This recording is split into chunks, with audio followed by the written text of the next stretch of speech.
Bonjour à toutes et à tous. À mon tour de vous souhaiter la bienvenue, de vous remercier d'être venus pour cette journée d'information et de formation par et pour les patients et d'information et de formation par et pour les professionnels de santé. Le principe étant effectivement, comme l'a souligné Madame Margaille, de pouvoir échanger, discuter et comme ça s'enrichir mutuellement de vos expériences et puis de nos expériences à nous également.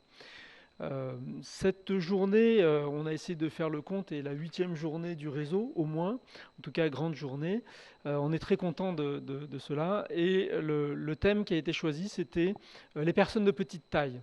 Euh, alors, les personnes de petite taille, qu'est-ce que ça représente? Qu'est-ce que c'est une petite taille? La petite taille, elle est définie par une taille qui est inférieure à -2 déviations standard. Alors, qu'est-ce que ça veut dire ça? Parce que c'est un peu bizarre comme terme.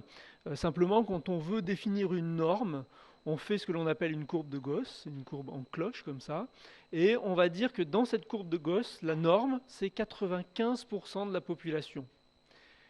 C'est 95% de la population, donc définissent la norme, et en dessous de la norme, moins de déviations standard, ça correspond à 2,5% de la population. Donc statistiquement, une personne de petite taille, c'est une personne qui est en dessous de la norme dans les 2,5% de la population, qui sont plus petits que les autres. A contrario, il existe aussi 2,5% de la population qui sont plus grands que les autres. C'est vrai que là, on ne dit absolument rien par rapport à ça. Pourtant, ils sont en dehors de la norme également. Alors, il y a énormément de causes qui fait qu'on peut être petit. Il y a des causes que l'on connaît, puis il y a des causes que l'on ne connaît pas. C'est les principales d'ailleurs. Et parmi toutes ces causes qui fait que l'on n'est pas grand, en tout cas en dehors de la courbe classique de croissance, il y a des causes qui sont liées à un organe qui est malade. Cet organe qui est malade fait que toute l'énergie normalement qui est prévue pour grandir, eh bien, cette énergie-là, elle va être consommée par l'organe malade. C'est soit une malformation du cœur, soit des reins qui ne fonctionnent pas bien, soit un foie qui ne fonctionne pas bien, soit les poumons qui ne fonctionnent pas bien, comme dans la mucoviscidose par exemple. Eh bien, l'enfant ne va pas pouvoir grandir, et bien évidemment, ou grandira mal, pas dans la courbe standard, et donc il sera petit à l'âge adulte. Ces causes ne sont pas très fréquentes, mais elles existent. C'est ce qu'on appelle des maladies chroniques, dans le sens médical du terme. Et en dehors de ces causes-là, il y a d'autres causes. Il y a les causes endocrinologiques. L'enfant ne va pas bien fabriquer l'hormone qui permet de grandir, l'hormone de croissance, ou va trop bien fabriquer certaines hormones, comme l'hormone de la thyroïde ou les hormones des surrénales. Il y a les malabsorptions digestives. L'enfant a un tube digestif qui absorbe pas bien l'énergie, c'est la maladie cœliaque par exemple, et donc il ne va pas bien grandir. Et puis il y a les maladies génétiques. Et parmi ces maladies génétiques, il y a les maladies osseuses constitutionnelles, qui ne représentent pas les 2,5% de la population qui ont un problème de croissance, mais qui sont quelque chose que l'on connaît peut-être un petit peu mieux. Et il faut savoir qu'il y a aujourd'hui plus de 450 maladies osseuses constitutionnelles identifiées.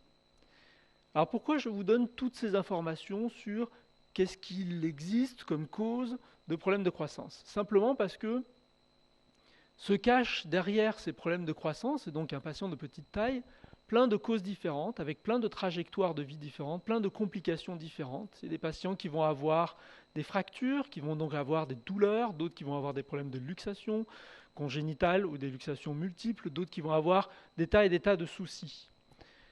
Je vous ai parlé que des problèmes médicaux, mais bien évidemment, à côté de ça, il y a d'autres problèmes qui sont des problèmes d'ordre scolaire, d'ordre de déplacement, déplacement à l'intérieur du domicile, déplacement dans la ville, et toutes ces difficultés qui ne sont pas forcément toujours bien prises en compte par le monde médical. On a souvent tendance à se concentrer sur le diagnostic, la prise en charge des problèmes médicaux, mais pas du tout les problèmes de scolarité ou les problèmes d'environnement, ce qui est un tort, évidemment, et ce qui est quelque chose auquel on souhaiterait éventuellement remédier, voir quelles sont vos difficultés et comment est-ce qu'on peut aider à pallier à ces difficultés. Alors, j'ai cru comprendre qu'il y avait beaucoup de personnes du monde scolaire qui étaient présents aujourd'hui, et ça, je trouve que c'est vraiment quelque chose de très très bien, parce que parmi les difficultés que les enfants rencontrent, il y a des difficultés d'ordre scolaire, qui ne sont pas des difficultés forcément d'apprentissage, mais qui sont des difficultés de l'environnement et des soucis qui peuvent y avoir. Donc aujourd'hui, nous devons discuter un peu de tout cela, peut-être faire un état des lieux et voir ensuite, plus tard, voir comment on peut améliorer les choses et petit à petit faire en sorte que on prenne en charge le patient, l'enfant, l'adulte, dans sa globalité et pas uniquement que les problèmes médicaux. Voilà, ça va être l'objet de, je serai assez court, hein, ça va être l'objet vraiment de la matinée des patients qui vont nous dire quelles sont leurs difficultés. Et ça, je crois que c'est très très important d'écouter les patients, d'écouter toutes les difficultés qu'il peuvent y avoir. Et puis l'après-midi sera une présentation sur quelles sont les structures de prise en charge, comment on peut prendre en charge, comment on peut améliorer les choses. Bien évidemment, vous avez le programme sous les yeux, on ne va pas discuter de tout, et ça reste encore très médical et moins éducatif peut-être qu'on l'aurait voulu, et moins dans la prise en charge sociale, et voir comment est-ce qu'on peut faire pour améliorer les choses au quotidien. Voilà. Donc je pense qu'on va pouvoir démarrer les différentes interventions, et je vous remercie à nouveau de votre présence, et j'espère que la journée sera enrichissante.